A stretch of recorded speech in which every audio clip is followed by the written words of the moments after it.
Okay, I'm going to tell you about how to do that. Let's go back to our slides. So good. So with this, I'll be able to explain the geolocation and where the diaspora buyers live. I think we figured that out. So I told you how to use that detail that information. If you want to get that detailed in your targeting, we have to put the exact locations here, and that's fine.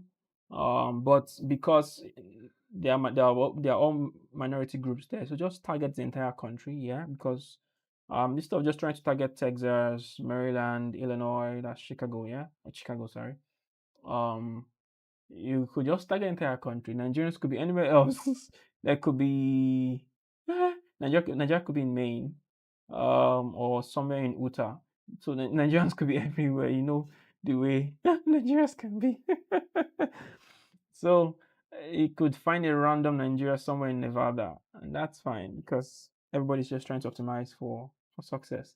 So another person could actually be interested in doing this. They just don't see the campaign. So as much as possible, target the entire country because so let's say for the UAE now, you want to only target Abu Dhabi and Dubai. But the other provinces, right? The other um places where you can just shoot. So your goal is to capture as much Nigerians in that region because there are just a handful of them by default. If they were like up to 1 million or 2 million, we cannot use the filtering system of what's it called? Real estate. So that's how you do it. For the local one, we had to having had so much number 2 million, 3 million. When you had the real estate narrow audience thing, it just brings it down to 800, 1.2 million, and that's within range. But for these guys where there isn't so much of them in the country, so just leave it country wild. And since they are mostly expats, that means they left the country for greener pastures. Their mind is very much um, back home. So even if you don't want, probably are thinking about it, and you see the ad, oh, cool, someone is speaking my language. I think it's about time to invest at home. So that's exactly how to do that. And so when we get to the campaign level thing, when we have to build out this thing, you get a lot more ways to do it. So for two cultural patterns that predict who is ready to buy property, yeah, I think we're able to address these cultural patterns, which I explained here in the psychology here.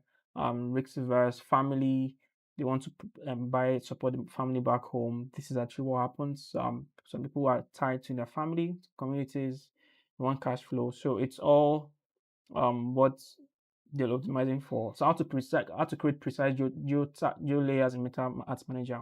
We've addressed this. That's where I was able to add precise geo layers. We did this right now.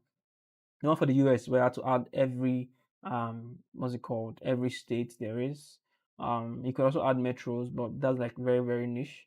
But I would not recommend that to just use the country, do countrywide and you'll be fine. So four is how to avoid the biggest retargeting mistakes realtors make, which I've done. I told you not to multiple don't add multiple countries in one, which is something people just do. They just clump everything together. You want to run a diaspora ad and you put all the countries in one audience setup. No, you shouldn't. Split it out. You have to test. So that's one thing you should know. Ads are not like a one directional thing. You may run as much as 70, 80, 100 ads for a particular offer.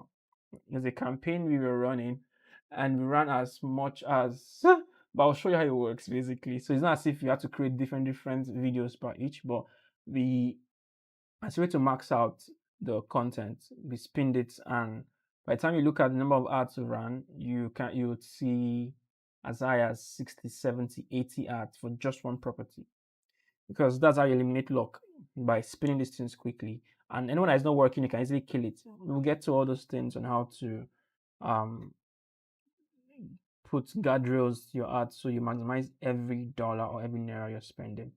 So five is how to think like the aspire buyer and speak to your intent. This is it. This is it basically. So as I mentioned there, for lands we tend to do it within the country because except it's very top tier expensive um range. So it's more like the cost of the land can actually buy a full blown apartment here. So that's the one we actually push outside. But if it just lands within affordable budget, someone in the country should figure it out. If we do the saved audiences, do lookalike audiences, do custom audiences. You should have sold out before now go to diaspora. You should be fine. So that's actually how we do it.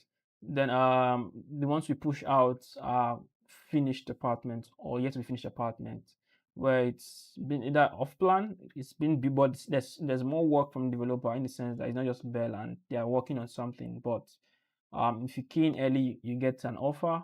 But not like but sorry. Otherwise, it's mostly fully built, already painted, well put together. So, and that's something they probably understand more because over there, um, that's how it is. They buy houses, already put together, buy apartments. Having to start building anything from scratch, fine, but why do you have to do that? So that's exactly how to see these people before you buy. So, um, the next class will have a recap of week one.